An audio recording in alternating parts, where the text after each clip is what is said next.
PM Modi को Australia के प्रधानमंत्री ने द बॉस कहा है।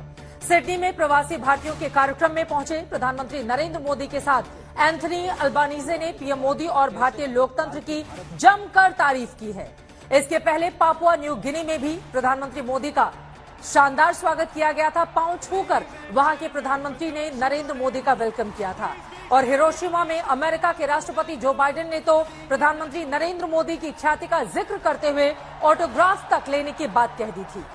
विदेशी धरती पर पीएम मोदी और भारत के प्रति बढ़ते सम्मान के पीछे यकीनन 140 करोड़ भारतीयों की मेहनत और लोकतंत्र में अटूट विश्वास है। लेकिन जिस भारतीय लोकतंत्र पर आज दुनिया के दूसरे देश गौरव महसूस करते हैं, सशक्त और समावेशी लोकतंत्र के लिए पीएम मोदी का शुक्रिया करना चाहते हैं, तब सवाल उठता है कि हमारे देश में विरोधी दल के नेता विदेशों में जाकर भारत के लोकतंत्र को खतरे में क्यों बताते हैं?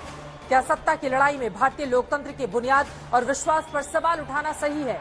क्या पीएम मोदी के शासनकाल में भारत के समावेशी लोकतंत्र का लोहा अब दुनिया भी मानने लगी है?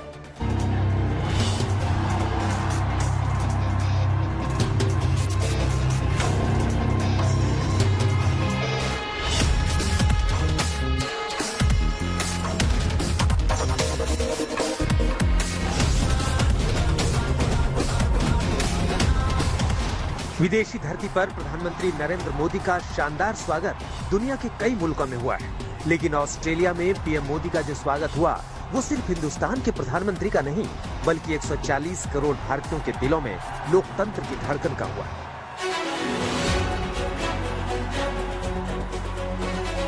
Prime Minister Modi is the boss. And the Prime Minister of India, Narendra Modi. Sydney में 20,000 लोगों के जय घोष के बीच जब पीएम मोदी ऑस्ट्रेलिया के प्रधानमंत्री एंथनी अल्बानीजे के साथ खड़े थे तो पूरा स्टेडियम मोदी नाम से गुंजायमान था। विदेशी धरती पर हिंदुस्तान के प्रधानमंत्री नरेंद्र मोदी का जो सम्मान होता है वो महज एक राजनेता के तौर पर नहीं होता। अगर कोई राष्ट्रीय अध्यक्ष पांव छूता है तो वो किसी शख्स के आगे नहीं झुकता। अगर अमेरिका के राष्ट्रपति नरेंद्र मोदी का ऑटोग्राफ मांगते हैं तो वो किसी सेलिब्रिटी का नहीं होता। अगर ऑस्ट्रेलिया के पीएम मोदी को द बॉस कहते हैं तो वो सिर्फ एक स्टेट्समैन के लिए नहीं होता। ये सम्मान दुनिया के सबसे बड़े लोकतंत्र का होता है। यही वजह है कि जब ऑस्ट्रेलिया के प्रधानमंत्री एंथनी अल्बानीजे ने भारत का मतलब अपनी जुबान से समझाना चाहा तो उन्हें गुजरात में बिताई होली से साबरमती के गांधी दर्शन तक एक एक पल याद आते हैं। लेकिन इन सब के पीछे उन्हें भारत के सशक्त और समावेशी लोकतंत्र की याद जरूर आती है। You have brought the spirit of the world's biggest democracy to Australia. And you have helped make our democracy stronger and more inclusive. You've strengthened Australian society, bringing our country the benefits and riches of such a beautiful and diverse culture. And I am so proud that you have made Australia your home, that you see your life and your future here. You make our nation and our shared communities better. You make Australia stronger. Friends, I want you to give a big Australian welcome to my dear friend, Prime Minister Narendra Modi.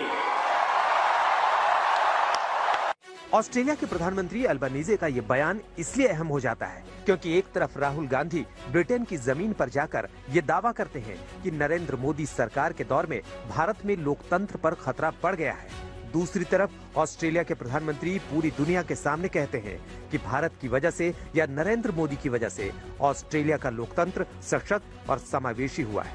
तो PM अल्बानीजे के इस बयान से London में किया गया दावा खारिज होता दिखता है। वैसे राहुल गांधी ने जब भारतीय लोकतंत्र को कमजोर साबित करने वाला बयान दिया था तब दोनों दलों के बीच विदेशी धरती से देसी सियासत करने का आरोप का दौर शुरू हो गया था। लिहाजा पीएम मोदी ने सिडनी में देसी सियासत को लेकर कुछ खास तो नहीं कहा, लेकिन बिल्कुल चुप भी नहीं रहे। ब्रिस्बेन में भारतीय समुदाय की बहुत समय से जो मांग थी, अब उसे पूरा किया जाएगा।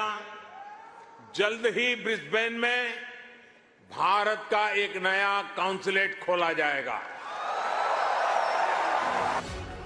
दरअसल ये कटाक्ष कांग्रेस पर किया गया था, क्योंकि भारत की ओर से राजीव गांधी आखिरी प्रधानमंत्री थे जो ऑस्ट्रेलिया के दौरे पर गए थे। उसके 28 साल बाद 2014 में नरेंद्र मोदी बतौर पीएम पहली बार ऑस्ट्रेलिया पहुंचे थे और उसी घटना के हवाले से पीएम मोदी ने एक टिप्पणी की। वैसे पीएम मोदी के विदेशी दौरों को लेकर विपक्ष कई सवाल उठाता रहता है, लेकिन क्वाड की बैठक रद्द हो जाने के बावजूद पीएम मोदी ऑस्ट्रेलिया दौरे पर गए तो कई अहम करार भी कराए। पीएम मोदी ने ऐलान किया कि इस दौरे में भारत और ऑस्ट्रेलिया ने एकता नाम का इकोनॉमिक सहयोग और ट्रेड एग्रीमेंट साइन किया है, जिसमें दोनों देशों के बीच 5 साल में आपसी कारोबार 2 गुना से अधिक बढ़ाने का लक्ष्य है। इसके अलावा व्यापक आर्थिक सहयोग पर बातचीत हुई है। व्यापक सप्लाई चेन बनाने का काम शुरू हुआ है। दोनों देशों के बीच डिग्रियों की मान्यता को लेकर बातचीत हुई है। माइग्रेशन मोबिलिटी पार्टनरशिप पर सहमति है, जिससे स्किल्ड प्रोफेशनल के लिए दोनों देशों में काम आसान होगा। साथ ही ब्रिस्बेन में नया कॉन्सुलेट खोलने का फैसला हुआ है। वादा ये था कि आपको फिर भारत के किसी प्रधानमंत्री का 28 साल तक इंतजार नहीं करना पड़ेगा। तो लीजिए, यहां सिडनी में इस ऐना में मैं फिर हाजिर हूं। पीएम मोदी ने दावा किया कि वो भारत और ऑस्ट्रेलिया के रिश्तों को कॉमनवेल्थ, क्रिकेट, करी, डेमोक्रेसी, डायस्पोरा, दोस्ती और एनर्जी इकोनॉमी, एजुकेशन वाले रिश्तों से भी ऊपर आपसी भरोसे वाले रिश्ते की ऊंचाइयों तक ले जाना चाहते हैं और इसमें भारतीय लोकतंत्र में विश्वास रखने वालों का योगदान सबसे बड़ा होगा।